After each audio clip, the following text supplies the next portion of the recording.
Hi, everyone, and welcome to the first official podcast of Crimes and Curiosities.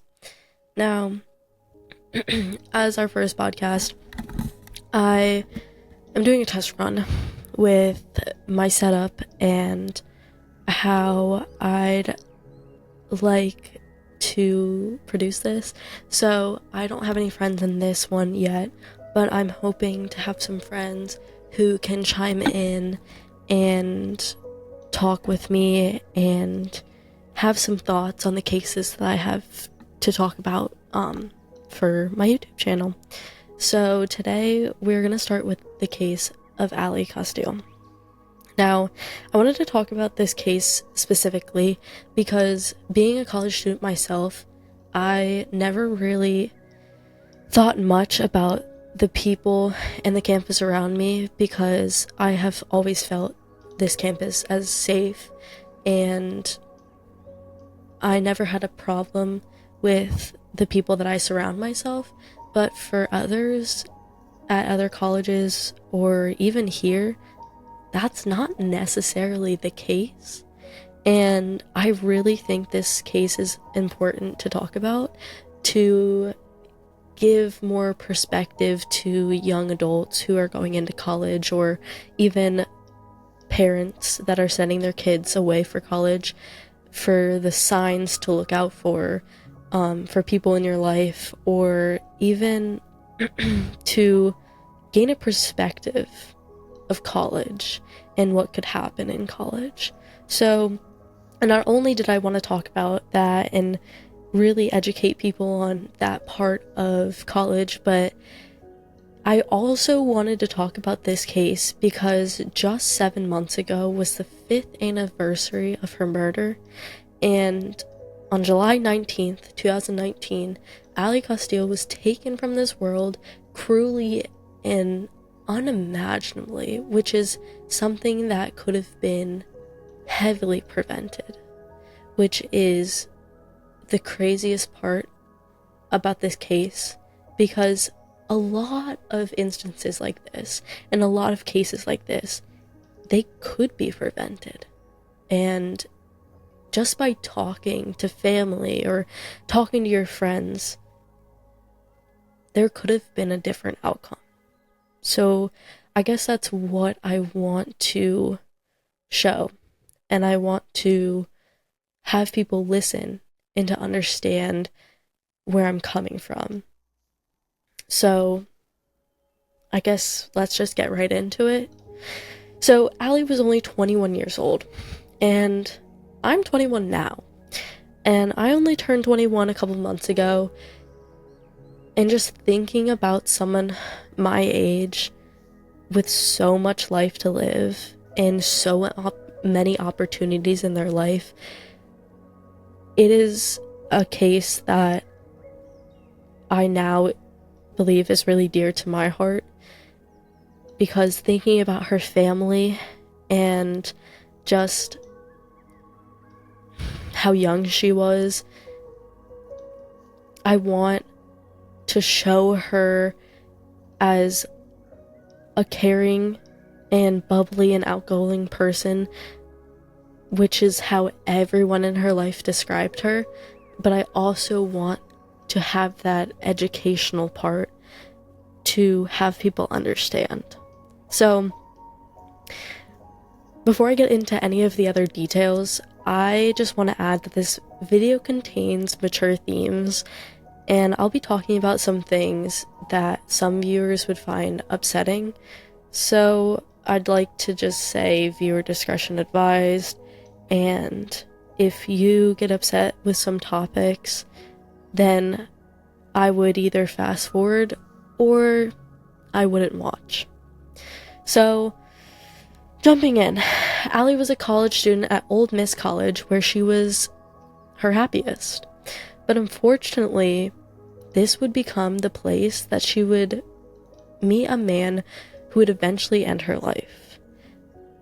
And thinking about that, and the fact that her parents didn't know this circumstance of the situation or any of the details beforehand, my heart goes out to them for this tragic loss that, again, I'm gonna say a couple times, could have been prevented.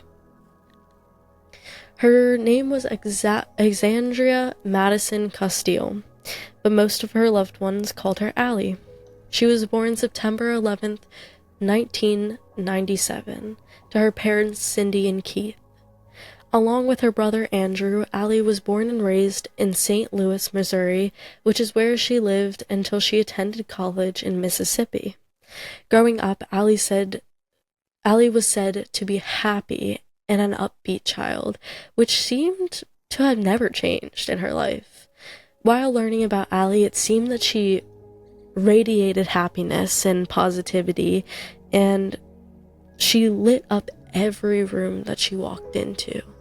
Not only was she an overall nice person, but Ally was also a talented athlete and a student.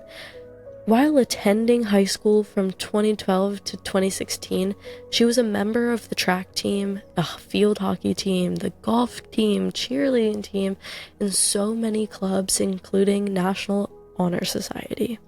I honestly don't know where she had all this time, because looking back at my high school years, I probably was in 2 sports and maybe 2 clubs at most. And she even did yoga and ran marathons outside of school, which I never had time for that. So I don't know how she did, but she managed it. And one of Ally's biggest goals was to attend Ole Miss College, which she achieved. There were several reasons why she wanted to go there. For starters, she always liked the preppy lifestyle that the school offered, and she liked the academics and how big the football culture was, which was a big part of why she wanted to go.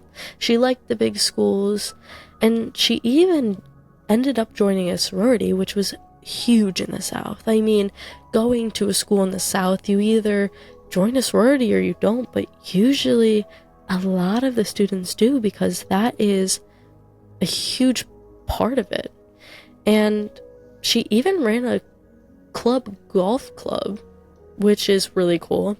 And before all that, Ally wanted to get her degree in marketing.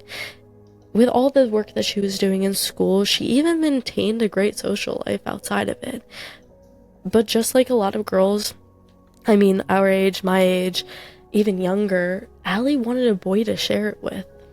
And just like that, she was determined to find one. Unfortunately, Ally did find one at Ole Miss, a fellow freshman, Brandon Thiesfeld, who was not who she thought he was. Brandon did some truly evil things that no one in his life thought he would ever do.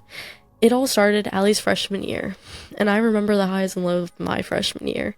I mean, now it's kind of a blur, and I like to forget some of the parts. I didn't really have a great freshman year, but being introverted and having to meet all these new people and be an adult and have so much freedom is just mind-boggling. But Ally, she was fully embracing it, and this was a new adventure in her life that she was excited for. She loved meeting new people. She loved jumping into new clubs.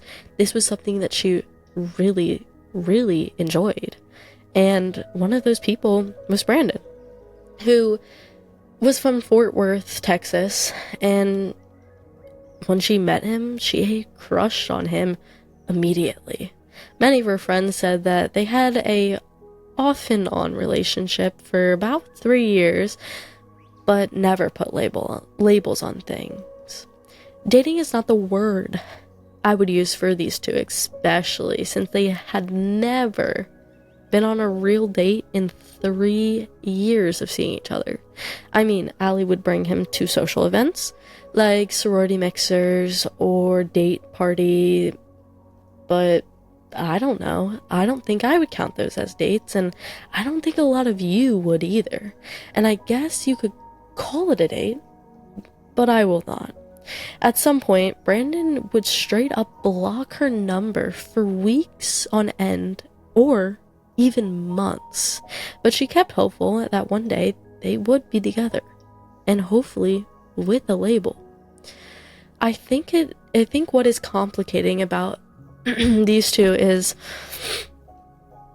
a lot of people in relationships have different views on their own relationships, and I definitely believe that Ally and Brandon had completely different views. I mean, Ally was someone that wanted long term. She wanted someone to be around, and she wanted marriage in the end.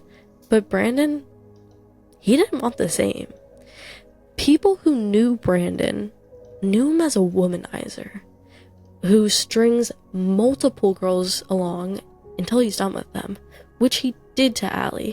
He would string her along for 3 years while seeing other people behind her back, and somehow she didn't know, maybe she did know, her friends didn't really say anything about it, they didn't mention it in interviews or anything, but how could you not know? I mean, it's a big school, sure, I'll give it that, but a dude like this, who people know, how was it not obvious? I don't know. But some of Ally's closest friends have recently spoken up about some things in the past, and it seems like Ally was going through a lot with Brandon. She was happy one minute and super excited about the relationship and would talk to her friends, and then one minute she was crying and depressed. Her friends said that they think she held back a lot of information of what happened between them, and I would probably agree with that. I mean, they said it was maybe so they wouldn't worry, or so that they wouldn't get a different view on who he was, or they don't really know, but she definitely held back a lot of information, which is heartbreaking to hear. I mean, I can't imagine not telling my friends everything in my life. I mean, that seems a little crazy, but even like my darkest secrets I would share with my friends, my closest friends. And even during the depressing times where I am not feeling like myself, or I'm having guy troubles, I'll tell them. I'll tell them everything. And Ally was a smart girl. But in situations like this, you don't really see how you're being manipulated. And she liked the attention of a boy who was not good for her, was not good for anyone, and a lot of people saw the signs that she didn't, which her feelings are valid and will always be valid, and I completely understand to a point where she's coming from.